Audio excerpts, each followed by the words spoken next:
Cumprimento a todos com a paz do Senhor Jesus. Amém? Põe a tua mão e diga: viva o Senhor.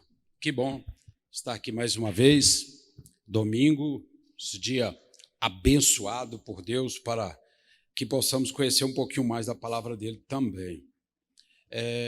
Abra sua Bíblia junto comigo, na carta de Paulo aos Efésios, capítulo 3. Glória a Deus. Efésios, capítulo 3. Deus tem uma pequena palavra de esclarecimento a todos nós. Eu acredito que com esta palavra Deus vai nos abençoar muito, muito mesmo. Efésios 3:14, a oração de Paulo pelos Efésios. Por causa disto me ponho de joelho perante o Pai, nosso Senhor, Jesus Cristo, no qual toda a família nos céus e na terra toma o nome, para que, segundo a riqueza da sua glória, os conceda que sejais corroborados com o poder do teu Espírito no homem interior, para que Cristo habite pela fé no nosso coração, a fim de que, estando arraigados e fundamentados em amor, poderdes perfeitamente compreender com todos os santos qual seja a largura, o comprimento, a altura e a profundidade, e conhecer o amor de Cristo que excede a todo entendimento, para que saibais e sejais cheios de toda a plenitude de Deus. Ora, aquele que é poderoso para fazer muito mais abundantemente, além daquilo que pedimos e pensamos, segundo o poder que em nós opera, a esse a glória na igreja por Jesus Cristo, em todas as gerações, para todo sempre. Amém e amém. Pode se assentar. Que bom. Neste pequeno texto, vamos abordar aqui as dificuldades encontradas por aqueles que se dispõem a fazer algo em nome de Deus. Sabemos que desde o início, quando Deus criou Adão, e um tempo depois formou Eva através de Adão, e quando Deus assoprou as narinas de Adão e o homem se tornou alma vivente, um ser vivo, com tudo quanto temos hoje, talvez um pouco mais preservado, né, da época de Adão, mas tudo que temos hoje no nosso ser, o homem vem sofrendo privações, dificuldades, questões que atrapalham, às vezes, a sua caminhada no sentido de fé. Quando diz que a fé está direcionada a fazer algo que envolva o mundo espiritual, você travou uma guerra, com toda certeza, com o príncipe das trevas. Então, desde o iniciozinho, quando Deus deu fôlego de vida para Adão e Eva, começou-se uma batalha espiritual, uma batalha forte espiritual, uma batalha que é o bem contra o mal, é a luz contra as trevas, e isso num período contínuo.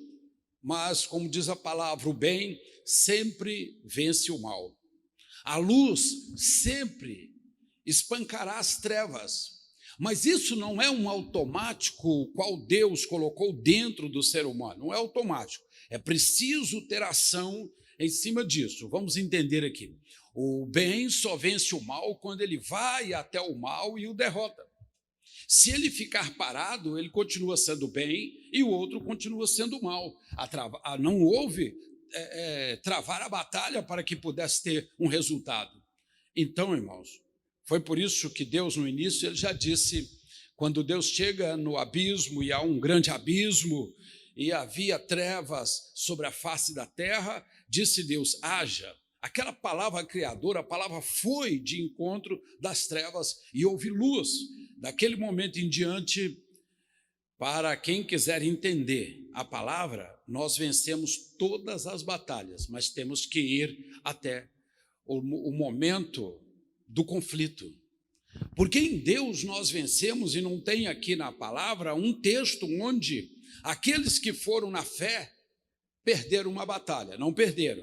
Você tem uma luta hoje, você tem uma luta amanhã, você tem uma dificuldade, mas Deus enche o teu coração e você vai diante da escuridão, das trevas, do mal, assim como queira enumerar, e você vence, sempre vence, porque vencemos no Senhor.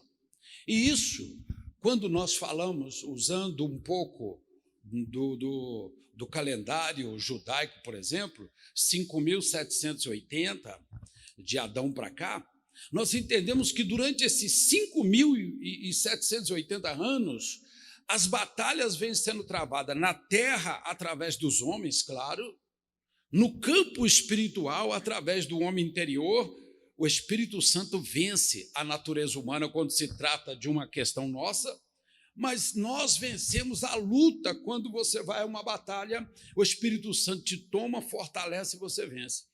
Esse tempo todo, que para nós não temos como enumerar todas, para Deus, Ele sabe uma por uma das batalhas que foram travadas.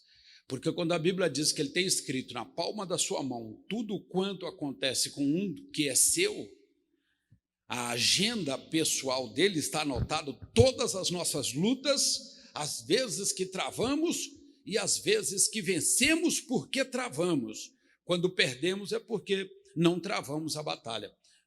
Questão de medo, questão, como eu disse aqui, de provação, privação, outras situações que cercam o ser humano, que não os deixa, às vezes, chegar diante da situação para essa finalidade. Mas quando chega, Deus vence. Quantos creem nisso? Amém? Viva! Glória a Deus. Agora, quando eu disse que há uma dificuldade para quem quer fazer, realmente há sim.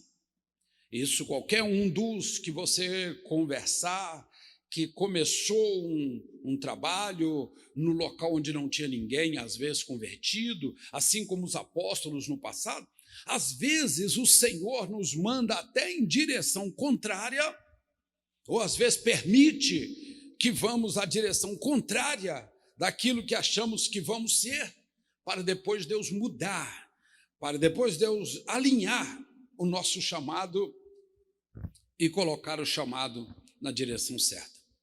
Vamos falar um pouco aqui da crença mais antiga de hebreus para judeus, dos mandamentos, das ordenanças, onde não havia de maneira nenhuma flexibilização. Nada flexibilizava a questão da lei ou das ordenanças. Era tudo ou nada. Era assim. E todo o povo criado nesse regime, cada vez arrochava mais o que era para acontecer, o que era para obedecer. Então imagina que um povo cresceu, se criou durante várias gerações, embrutecido, empedrecido, mente meio robótica, porque eu tenho que fazer isso, porque poucas foram as vezes que em pessoas selecionadas, a quais chamamos de profetas do passado, que Deus veio, visitou, trouxe uma mensagem, abriu o momento e depois recolheu ao seu trono novamente. Não era uma permanência, não era uma constante, não existia ainda essa manifestação espiritual dentro do ser humano direto. Era só quando precisava e quando tinha que travar uma batalha que beneficiasse principalmente a um todo, no dizer assim, um governo, um reino, uma nação, Deus descia naquele profeta e fazia o que tinha e dava o recado para os seus governantes para que fosse vencida a batalha. Mas é dificuldade? Com toda certeza. Sempre foi dificuldade para quem quer fazer em direção de Deus. Porque eu disse, em tudo nós temos que entender que existe uma guerra. Quando o apóstolo Tiago diz que tudo começou, desde o início, começou assim. As guerras, de onde vêm as guerras, de onde vêm os problemas? Ele começa a dizer, e ele reafirma o que nós entendemos na leitura bíblica, que sempre foi uma luta entre o bem contra o mal, as luzes contra as trevas, Deus contra Satanás, às vezes com figuras personificadas, com nomes diferentes, mas de um lado Satanás, de outro lado Deus. Vamos repetir, Deus sempre venceu as batalhas. Agora, num campo deste, Deus vê a necessidade da salvação do homem. Eu gosto sempre de repetir, não era plano de Deus a salvação, tá bom? Mas Deus viu a necessidade do homem de se salvar e enviou o Salvador, que é Jesus Cristo. Quando o Senhor proveu Jesus na cruz, com morte de cruz, a pior de todas as mortes, mais dolorosa, ele sabia que através da cruz ele estaria unindo os dois povos em um só. Primeiro, claro, o povo judeu, como eu disse, com as suas leis e ordenanças, e do outro lado o povo gentio, com centenas de crenças e crentices de todo tipo que você pensar. Então, de um lado, um povo que era rebelde, que não conhecia diretamente o Deus eterno, mas que adorava vários outros deuses. E de um lado, o povo que adorava a Deus, mas de uma forma já sacrificante demais, além do que Deus pedia. Então, Deus traz Jesus e com aquela abertura dos braços para a esquerda e para a direita, ele estava dizendo, olha, se o judeu vir à cruz, se o gentio vir à cruz, eles se convertem em um novo povo, em um povo lavado e remido pelo sangue que está descendo no Calvário. Ele estava dizendo, eu faço uma quebra neste momento para criar uma abertura de mudança, uma oportunidade de mudança. Eu sei que na nossa vida, nós às vezes até pensamos em mudar alguma coisa, mas começamos a pensar, se eu mudar isso, eu já estou acostumado assim. Eu posso ter vamos chamar assim, um prejuízo em alguma situação, eu deixo de fazer porque está cômodo demais para mim fazer assim.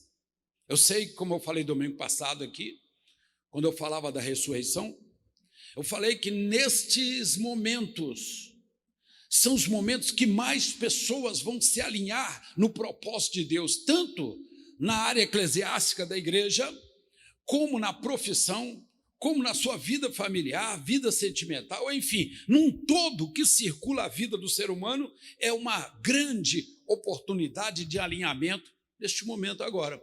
Porque nós estamos vivendo uma época onde todo o mundo está vivendo a mesma coisa. E isso poucas as vezes aconteceu na Terra, onde que tudo para que todos olhassem para um lado só, sem distinção, sem separação de classe social, sem separação de crenças, de povo. Então aquela cruz que no espiritual, segundo João, capítulo 3, versículo 14, aquela cruz que ainda está ali exposta, é para que todos possam chegar ali, e todos os que verem Jesus ali naquela cruz, será salvo. É uma narrativa muito importante e uma afirmativa também que o apóstolo São João faz no capítulo 3 do seu evangelho, que ele diz que ninguém subiu ao céu como o que de lá desceu, a saber, Jesus Cristo, Filho de Deus. Porque da forma como Moisés levantou a serpente no deserto, importa que o Filho do Homem seja levantado para que todo aquele que nele crê não pereça, mas tenha a vida eterna. Então a cruz no espiritual, ela continua. Todo aquele que olhar para aquela cruz e conseguir ver o Senhor que não está mais nela, então você pode vir tanto judeu como gentio, chegar à cruz e se converter ao novo povo que nasceu há 2000 anos atrás. Um novo povo que veio porque foram comprados, que veio porque foram chamados e que estão até hoje porque foram designados por Deus para uma missão. E nós temos uma missão aqui na terra. É notável quando as pessoas dizem assim, pastor, será que eu tenho uma missão? Aí, vamos beliscar você. Belisca, doeu, você está vivo. Se você está vivo, você tem uma missão. Com toda certeza, você tem uma visão, você tem uma missão E você tem que entender qual é a visão e qual é a missão que você tem no seu chamado, com toda certeza. Este é um momento de mudança, pastor, é um momento de mudança. Vamos olhar dois homens aqui que nos inspiram muito em tudo na nossa vida. Primeiro, o apóstolo Pedro, aquele que nós falava assim, como diz no interior, bem torrão mesmo, bem afoito, apressado, falava demais e depois ficava preso no que falou, tinha que fazer concertos, aquela coisa. Era o estilo de Pedro e o estilo de milhares de homens nos dias de hoje que têm o mesmo temperamento sanguíneo, assim, de Pedro. Isso não é pecado ter, mas você tem que procurar controlar para você não ficar só sanguíneo na situação. Então Pedro é um inspirador, com toda certeza, judeu, nato, um homem que foi trabalhado por Deus, era flexível demais nas suas afirmativas, é como se você conversasse com ele e ele afirmasse que hoje é pau, amanhã era pedra. Isso antes de conhecer Jesus. Vamos entender. Tudo tem os dois lados, o antes e o depois. Como se chamava Pedro no passado, quando Jesus esteve na aldeia dos pescadores? Na aldeia dos pescadores, Betsaida, estava ali. O Pedro era o Cefas. Cefas quer dizer Kefas. Kefas quer dizer caniço. Caniço, vara de pesca. Ele nasceu no lugar da pesca, então ele era considerado vara de pesca. Você pega uma vara de pesca e balança ela assim para você ver. Ela vai da esquerda, bate da direita e vai assim até ficar no ponto de equilíbrio. Não é? Ela é muito flexível. Assim era a vida de Pedro no passado, quando chamava Cefas, Kefas, caniço, vara de pesca. Então Deus estava mostrando que a personalidade dele levava ele muito de um lado, muito do outro. Isso era prejudicial. Quando Deus o encontrou lá em Filipos, faz aquela chamada e Pedro faz aquela afirmação, depois de 143 vezes que ele erra, 144 ele acerta. E ele diz o quê? Tu és o Cristo, Filho do Deus vivo. E o Senhor Jesus fala para ele, Pedro, portanto não foi carne nem sangue quem te revelou, mas o meu Pai que está no céu. Portanto, não chamará mais. E Deus dá aquele chamado para ele ali, e Deus chama ele de quê? De fragmento de rocha, de Petros, fragmento de rocha. Você agora é pedaço de mim, Pedro. Você é pedra, você agora é forte, você não é mais flexível de um lado para o outro. Você agora vai ter uma direção na vida, você agora vai ser uma pessoa insistente, você vai permanecer no que você faz até que eu possa te usar. Então, de uma pessoa flexível, que simbolizava um caniço, bom, porque ele também nasceu na beira da pesca, no vale ali dos pescadores. Agora Deus muda o nome dele e enrijece ele assim para ficar bem forte e fala, agora de caniço você é pedra, pedaço de rocha, você agora é parte de mim. Então, quando Deus faz isso, Pedro entendeu com todas as letras que ele era um judeu, que ele era um cristão, que o chamado dele era para judeu e que ele ia pregar só para judeu circunciso, e se não fosse ele circuncidava. Enfim, ele estava com todos os aparatos do que ele já conhecia como lei, como ordenança, mas agora, crendo em Cristo, ao lado de Cristo, ele se tornou um dos homens mais difíceis, vamos dizer assim, de lidar com ele nesse período, mesmo depois do batismo com o Espírito Santo. Aí que ele ficou poderoso e forte no que ele cria. Mas Deus é especialista em quebrar o homem. Deus é especialista em pegar a rocha e flexibilizar a rocha. Deus faz o homem que não quer querer. Deus é especialista em mudar formas. Pessoas que eu acredito que você conheça, que tinha uma forma de pensamento que só não matava porque matar é pecado, mas era a ponto de defender aquilo com unhas e dentes, e que hoje flexibilizou através de Cristo. Sim ou não? Amém? Viva! Agora, Pedro foi da mesma maneira. Ele jamais ia aceitar pregar para gentios. Gentios para eles era como porcos, como animais que não pode ser tocado para comer, nem ser tocado, como coisas sujas. E foi exatamente neste período, Pedro começa o ministério dele direcionando para os judeus. Ele tinha um grande amigo chamado Simão Curtidor. Fazia sandálias, curtia couro para diversas cores. E lá em Jope, pertinho do mar Mediterrâneo, lá pertinho do que nós temos hoje, uma cidade muito bonita, Tel Aviv, bem pertinho, é a Jope antiga, bem pertinho do mar.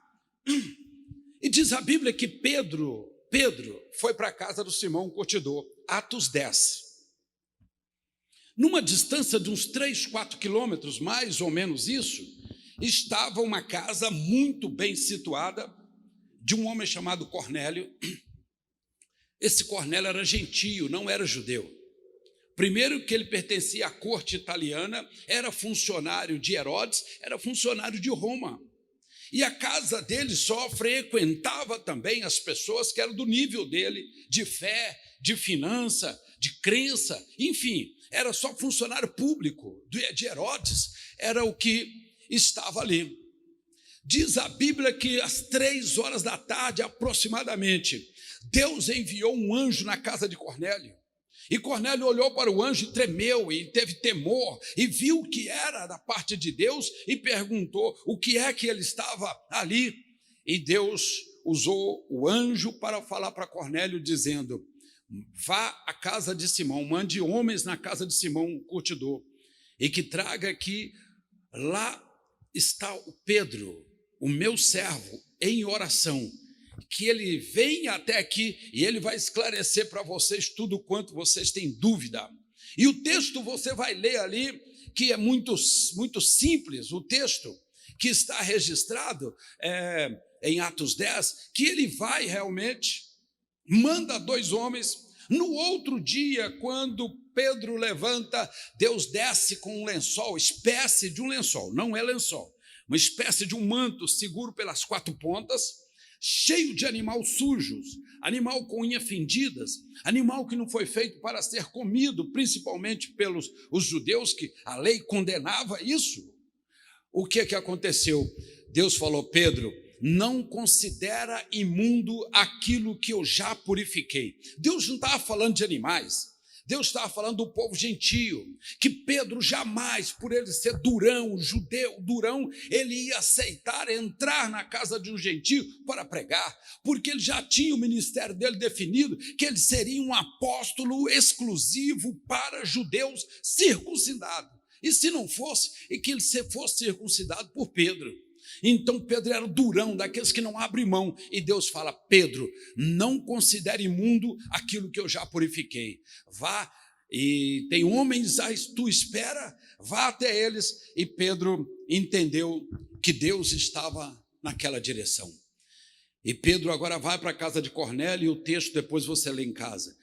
Pedro traz uma explicação grande para todos aqueles gentios, que na mente dele eram aqueles animais purificados. E quando Pedro fala para eles, diz a Bíblia que o Espírito Santo batiza toda a casa de Cornélio, e eles começam a ser cheios do Espírito. Consequentemente, o texto diz: e todos passaram a falar em línguas estranhas ali. E Pedro agora ficou numa situação, porque ele era o apóstolo dos judeus, e começou a sua carreira pregando para os gentios. Ali houve uma conversão de mais de 30 pessoas, é explosão. Pedro ficou ali talvez um dia, 2, 3, e deve ter se convertido mais pessoas, e mais pessoas sido batizadas com o Espírito Santo, ali na Cesareia do Mar, bem pertinho de onde Pilatos tinha o seu palácio, e César também. Então era uma classe alta, vamos dizer assim.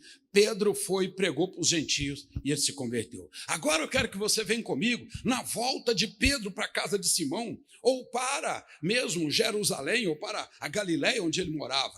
Como ficou a cabeça de Pedro depois disso? Será que houve uma interrogação? Será que Pedro pensava: mas meu ministério foi mudado? Eu fui chamado, eu entendi o chamado que era para judeu, e Deus me leva na casa de gentios. Irmãos, às vezes Deus faz ou deixa acontecer situações que envolvam muitas pessoas, Mas às vezes Deus não quer falar com aquelas muitas pessoas.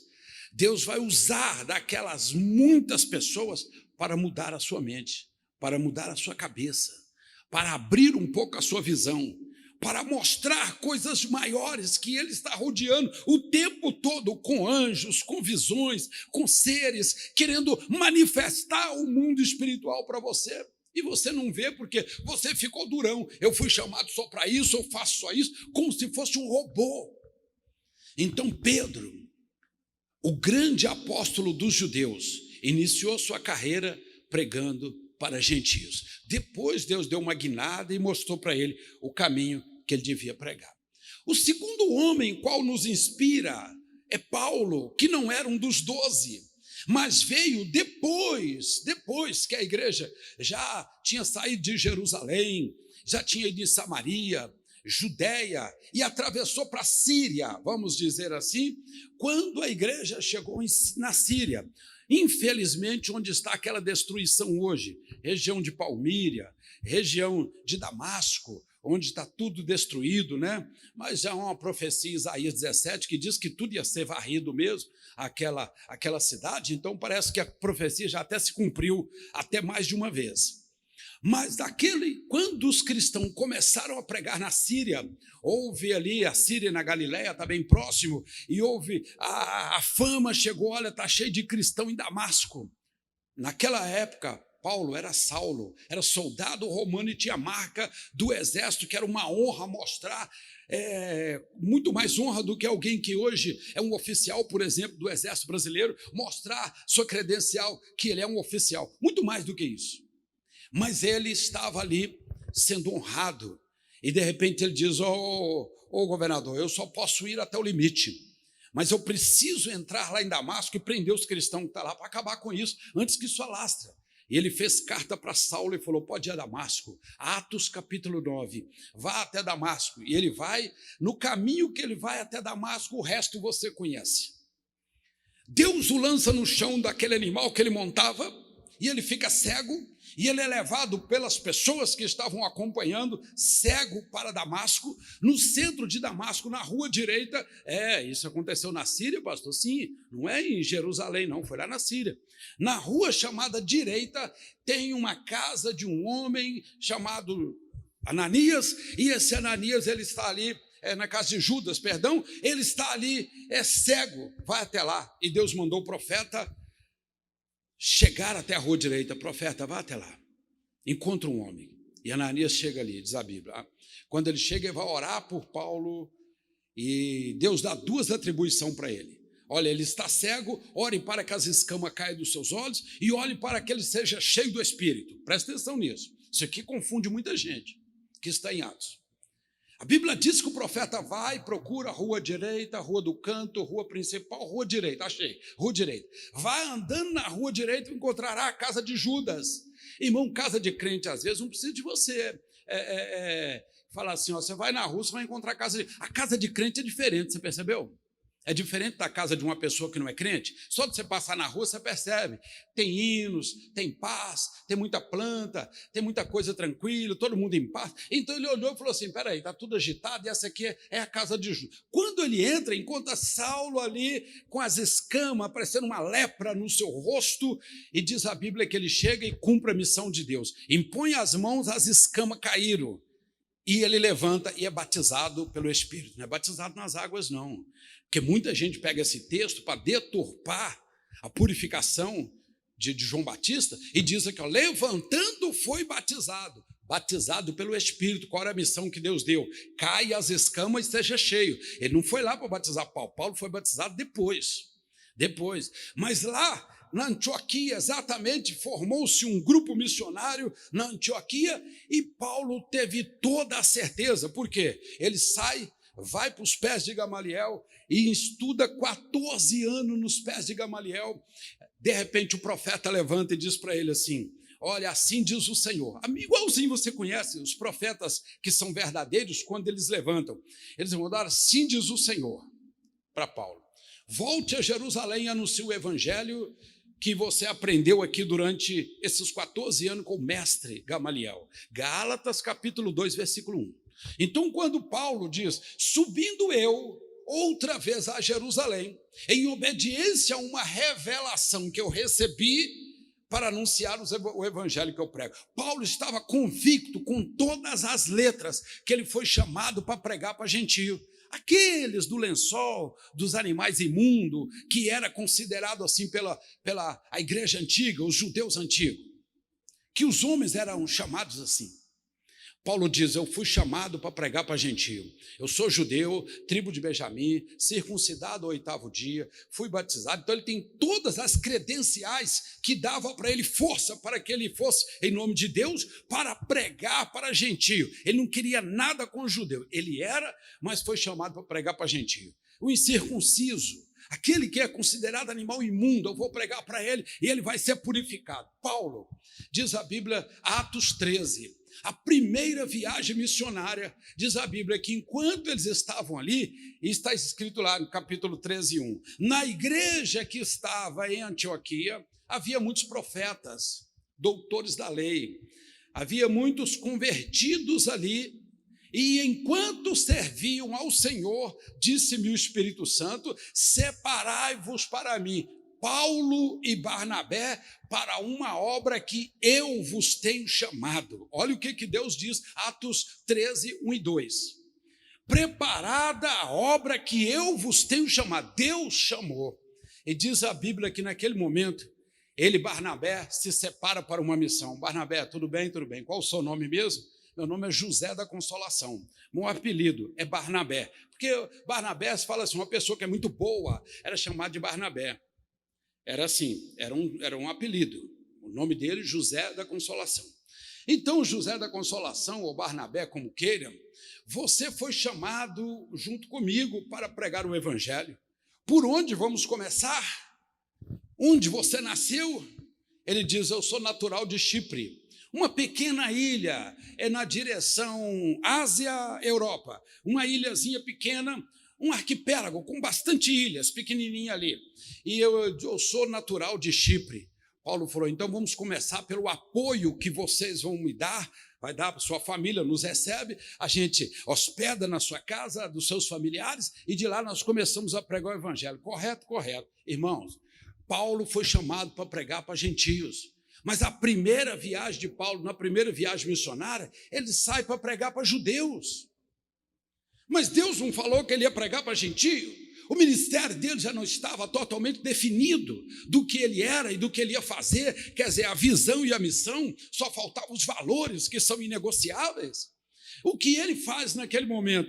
Ele sai com Barnabé, vai para Chipre, e lá em Chipre, começando a pregar para judeus, não foi para gentios. O que eu quero dizer com isso? Os dois homens, personagens ilustríssimos, eles nos dão visão para continuar a nossa vida? Sim. Por isso que eu falo com você, muitas vezes você começou e Deus está fazendo uma virada na sua vida, aceita. Deus envolveu, às vezes, várias coisas, envolveu muitas pessoas, envolveu situações difíceis, colocou você lá no meio. Não foi para atingir aquela multidão de pessoas, foi para mudar você. Foi para fazer você flexibilizar nas suas crenças. Foi para fazer você abrir um pouco mais a mente e entender que ele, sendo Deus, ele pode fazer qualquer coisa que ele queira fazer, desde que nós nos colocamos na posição de vasos ou de barro para ser moldado. Jeremias 18:3, desce e vê como eu faço, como o oleiro faz com o barro, assim eu faço com a casa de Israel. Eu quebro, moldo, faço do modelo que eu quiser, da forma que eu quiser, e quantas vezes eu quiser. Então, Paulo começa a pregar para judeu, irmãos, e ele começa ali em Chipre, e vai para aquelas ilhas, como diz, arquipélagos pequenos ali, e vai pregando e passando em cada um e convertendo dezenas de pessoas ao cristianismo. E ele deve ter pensado assim quando voltou da primeira viagem missionária: poxa vida, eu estava certo que eu ia pregar para gentios, eu ia pregar para os considerados animais imundos, eu ia levar o povo a não crer muito na circuncisão, porque a circuncisão é em nós, Cristo em nós. Eu vou levar eles a entender uma outra forma de ser um novo povo. E eu fui lá e preguei para judeus, mas eles converteram também. Irmãos, eu estou dizendo para você, esse momento que o mundo está vivendo, nunca aconteceu, ou nunca não, às vezes que aconteceu, do mundo todo sensibilizar ou paralisar em torno de uma só questão, às vezes por força maior, ou por medo, Deus agiu no meio da nação, ou das nações, ou por causa de uma, Deus corrigia as outras. Geralmente era assim, por causa de Israel, Deus paralisava todos e através de Israel corrigia a todos. Vamos entender espiritualmente. Talvez eu falo para você que diz, pastor, não sei como vou recomeçar. Recomeçar o quê? Trabalho? Sua vida é só trabalho? Recomeçar o quê? O que a situação mundial levou você a paralisar? A área que você paralisou, preste bem atenção, é a área que Deus quer falar com você. Às vezes Deus quer mudar você para uma coisa muito maior. Você começou até aqui e você está convicto que você foi chamado para fazer isto. Mas no momento, Deus virou a vida de Pedro, virou a vida de Paulo, e nesse momento Deus quer virar a sua. Pense bem nisso. Pense bem nisso. Coloque as suas cartas na mesa, até que está na manga. Coloque na mesa. Deixa Deus entender até aqui quem foi você e que na maioria das vezes nem você conhecia quem era você. Isso acontece muito com o ser humano. Quando ele para, ele fala assim, poxa vida, fui eu? Era eu assim? Eu era desta maneira? Porque o homem vai se embrutecendo ao longo da vida, porque não para, não tem tempo para parar. Agora eu vejo o apóstolo Paulo indo para Roma e pregando em Roma e sendo preso em Roma, próximo a Areópago, nas cadeias dos estrangeiros. Acontece que Paulo fica preso e enquanto está preso, ele escreve para a Ásia Menor. A Ásia Menor é a Turquia hoje, separado com todas as 7 igrejas no norte e as cidades grandes ali, como Istambul, que é Gálatas e outras ali. Então, nós estamos falando de um território bem próximo. Ásia Menor. Eu vejo agora Paulo falando para a Ásia Menor. Como? Paulo chega e manda uma carta para Éfeso, lá para a igreja de Éfeso, para os Efésios. Os Efésios eram um povo que, como eu disse, cria na deusa Diane. Diane, hein? Na deusa Diane. Aquela deusa que era a deusa da fertilidade, e para quem cria, ela também era deusa para abrir o ventre das mulheres, para produzir no campo, enfim, de acordo que usasse aquela deusa que foi encontrada na lama de Éfeso, eles adoravam aquela deusa. E Paulo, uma das 7 igrejas do Apocalipse, começou ali em Éfeso, foi a primeira igreja. Paulo escreve e ele diz assim, gente, vocês não imaginam a cadeia que eu estou. Depois vocês lendo, vocês vão entender isso. Cadeia tem a área VIP, pastor. Às vezes tem as áreas melhores, tudo é ruim, mas as áreas melhores do que sempre tem um pavilhão que é mais desleixado, porque estão ali as pessoas que precisam daquele tratamento. Paulo não era violento, mas Paulo foi colocado na cadeia onde o esgoto da cidade passava na cadeia. Imagina isso. Você sabe que o esgoto vinha por vias abertas, não era fechado, não era canalizado, era por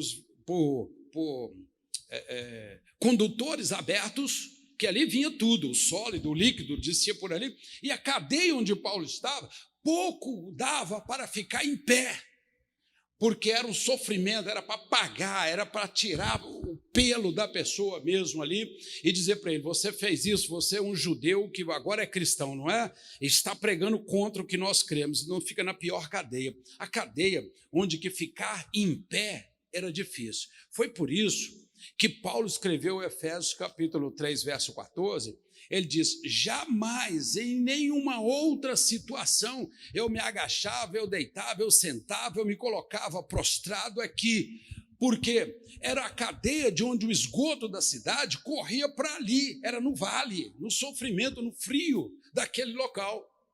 E ele diz, mas pela causa dos cristãos, preste bem atenção, irmãos, eu estou sabendo que lá em Éfeso, Esmirna, Pérgamo, Sardes, Tiatira, Laodiceia, Filadélfia, eu estou sabendo que lá vocês estão pregando, estão se convertendo muitos cristãos. Aqui mesmo na cadeia eu já encontrei um, mandei de volta, que foi Onésimo, mandei para Filemão de volta, enfim, eu estou bem instruído que tem muitos cristãos. E por esta causa, olhe bem o que ele diz, por esta causa eu me coloco de joelho perante o Senhor. Ele estava dizendo, o local onde eu estou não é local nem para se assentar, mal ficar em pé, respirando, na hora que passa os esgotos aqui. Mas eu vou me colocar de joelho pela causa do Evangelho. Você entendeu por quê? Um dos porquê, não é o único, mas um dos porquê. Paulo diz, por esta causa, o judeu ora de ajoelhado? Não é costume, não é costume, né? O tefilá geralmente é em pé. Quando vai orar ou rezar, ou tefilá, né, que vem de uma origem de você raciocinar o que está falando, é em pé. Geralmente você ora em pé o eterno, não usa essa questão de, como hoje os muçulmanos se curvam, bate a cabeça no chão para Maomé. Não era isso. O judeu ele tem sua reverência, mas não era prática se colocar de joelho para orar. Mas ele falou, agora, como cristão, por esta causa, eu me ponho de joelho num lugar sujo, onde eu vou ficar mais perto a respiração da sujeira da cidade que passa aqui, porque ele não diz só ajoelhar e falar, Senhor, abençoa, amém. Quando alguém fala em tefilar, ou orar, ou fazer os tefilim, ou fazer rezas, orações, não tem que dure menos de 2, 3 horas, não. Esse período de regras ou dos encaixes das orações, porque são um conjunto de orações que tem que ser feito, não dava menos de 2, 3 horas, não. Ele estava falando, vou colocar aqui o rosto perto do esgoto da cidade por causa de vocês. Quantos estão entendendo?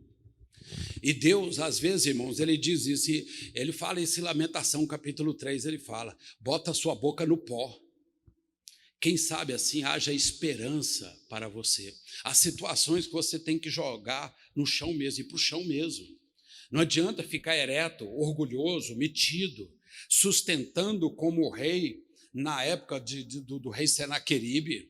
Não, quando o rei Senaqueribe veio para invadir, a Bíblia diz que o rei entendeu e arrancou as vestes. E desceu para o meio do povo, se igualou, de perto somos todos iguais.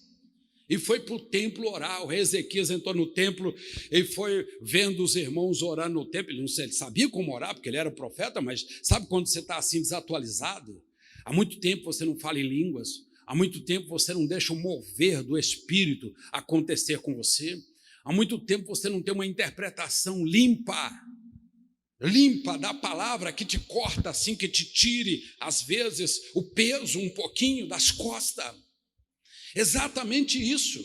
Quando nós olhamos esse texto aqui, ele está falando, é isso, irmãos, por algumas questões, tem que se lançar, tem que ir para o chão, tem que pôr a boca no pó, talvez você ainda tenha uma esperança na caminhada. Quantos estão entendendo? Porque em Hebreus capítulo 10, versículo 37, 38, o Senhor fala uma coisa muito interessante. Sabe o que ele diz? Ele diz, porque ainda um poucochinho de tempo, olha o que ele diz, um poucochinho de tempo, o que há de vir, virá e não tardará. Olha o que ele diz. Aí ele diz, todavia o justo viverá pela fé, e se retroceder, o amor de Deus não está nele. 38. Todavia o justo virá pela fé, e se ele retroceder, se voltar atrás, o amor do Senhor não está nele. Paulo diz, há momentos que você tem que se lançar, tem que se colocar de joelho, tem que deixar o homem interior fluir, tem que ir para a humildade, sair dessa soberba, fazer como o rei Ezequias, tira a roupa de rei, meu irmão, se iguala, vem por meio de todos, você é igual a todos, de perto somos todos iguais. E na madrugada ele começa a orar um pouco sem jeito, 2h40, quando é 3 da madrugada, a 4ª vigília da noite, o profeta Isaías levanta uma profecia para o rei e diz, assim diz o Senhor.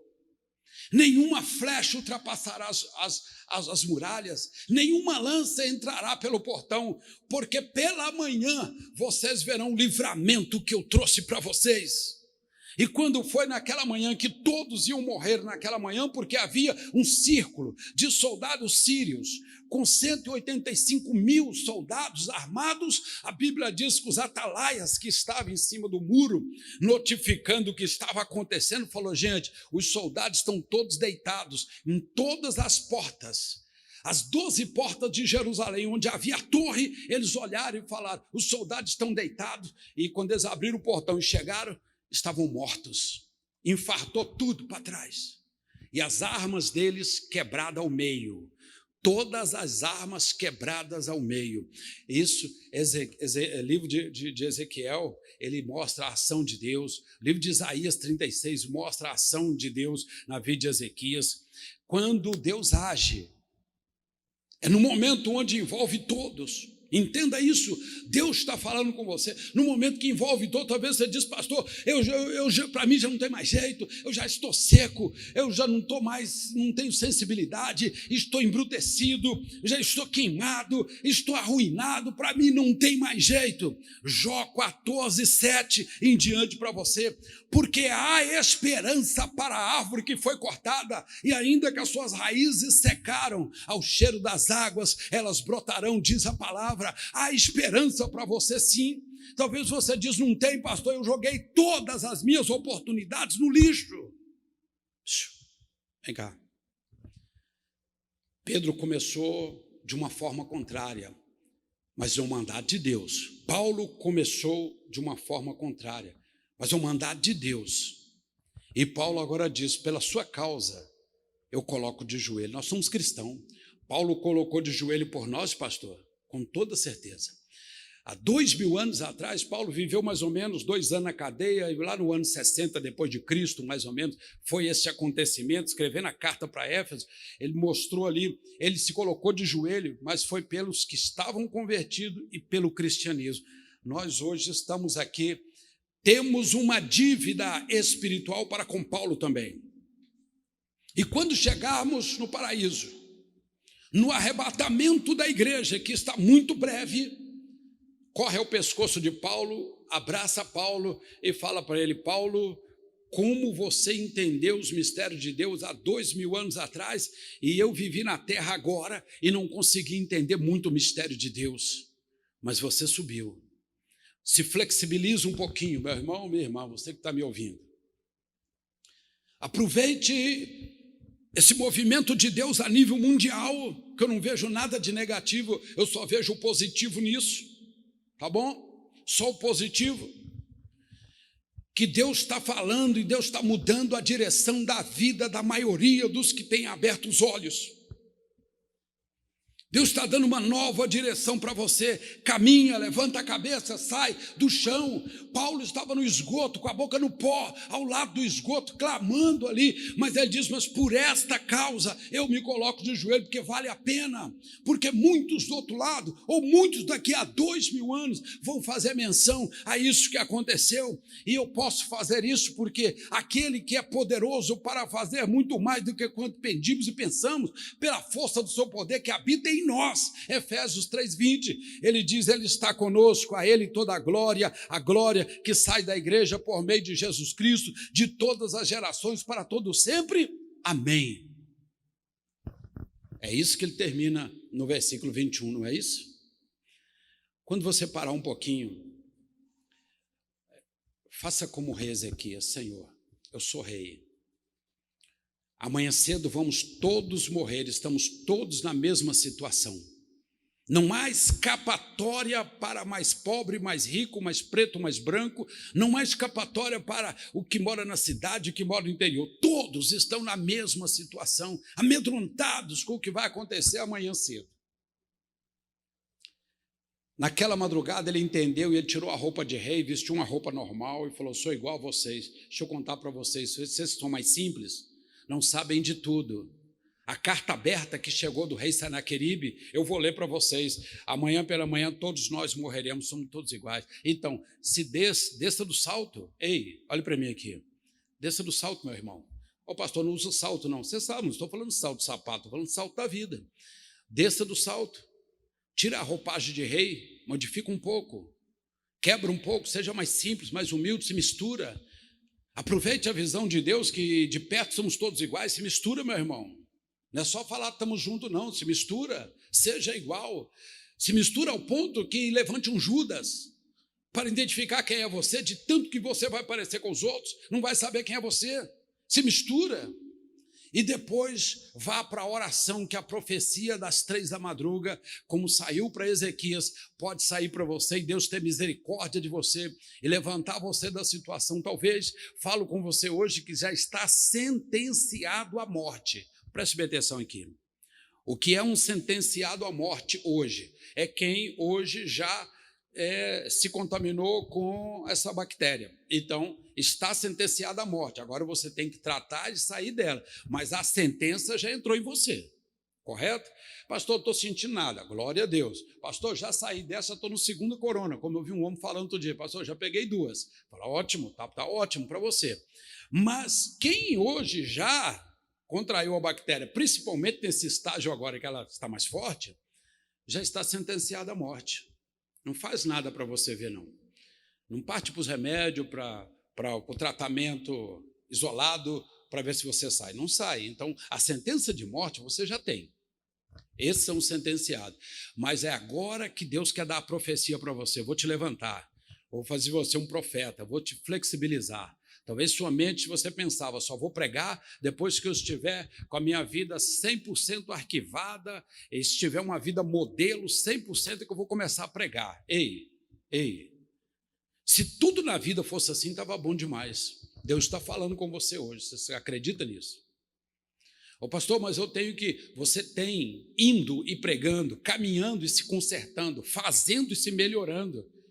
É a mesma coisa da pessoa que fuma um maço de cigarro. Ô irmão, vem ser crente. Na hora que eu largar o cigarro, eu vou ser crente. Deus quer que você venha com o cigarro, porque Ele tem a glória, é dele, de falar, eu arranquei o cigarro de você. Então você se alista no exército, meu irmão, e Deus te qualifica, Deus te doutrina, Deus te dá toda a linha e te dá a visão, te dá a missão e faz você ter valores com aquilo que você faz. É momento agora que Deus está falando, eu estou trabalhando na sua vida. Eu falo para você que está perto e para você que está longe, que o Senhor Deus te abençoe. Amém? Põe sua mão comigo aqui, com a sua mão aí, e diga, viva o Senhor. Amém. Só mais um minutinho, as nossas pregações têm sido mais estendidas um pouquinho, irmãos, devido, nós não estamos tendo muitas reuniões. Então, o momento que tem, a gente está prolongando mais um pouquinho, para nós alimentarmos e alimentarmos também os que estão do outro lado. Por exemplo, hoje, só que foi me comunicado aqui, a região de Cachoeira do Pajeú, estão ao vivo. Lá em Marcela, uma casa toda, missionário Daiane, missionário N, está lá com a turma lá, Deus abençoe vocês, a todos que estão aí, né? Missionário Vanesca lá em Cachoeira do Pajeú está lá. Lá na cidade de Colatina, pastor Betuel e Denis está lá transmitindo para todos. Nós estamos em Abaeté, Morada Nova de Minas, Divinópolis. Nós estamos ali fazendo o trabalho todinho nas cidades próximas nossas aqui, que as pessoas estão atentas. João Molevade em peso, fiquei sabendo, João Molevade em peso. Rio Piracicaba em peso, assistindo o culto nesse momento. Que Deus fale com vocês. Talvez eu possa ser até injusto e não citar o nome de uma cidade que está agora, então eu prefiro citar o nosso irmão Celso, que está lá em Istambul, lá em Gálatas. Sempre eu falo com ele manda um alôzinho para mim, está lá em Istambul assistindo agora, e eu falando dele, eu estou falando para todos os que estão longe, assistindo nesse momento. Que Deus te abençoe, meu irmão, e te dê condição de você entender a flexibilização do Cefas, Kefas, Caniço, Cana, para Petros, pedra, pedaço de rocha. Deus muda. De um soldado romano pronto para matar, a um grande pregador do evangelho agora pronto para morrer. De alguém que era inflexível, porque tinha todos os atributos para ser um dos melhores judeus, agora vai se misturar com os gentios para pregar, para chegar até nós. Nós somos gentios, convertidos, claro, hoje somos cristãos, mas o nosso grupo é de gentios, você sabe disso. Éramos gentios, agora somos cristãos. Se Paulo não tivesse flexibilizado, você não estava aí, nem eu aqui. Onde estávamos hoje? Já pensou o que seria, o que nós seríamos? Ou o que você seria até hoje se você não tivesse mudado? Deus é transformador. Pega esta mensagem, manda para os seus amigos, manda para as pessoas que você ama, para que as pessoas possam te abençoar.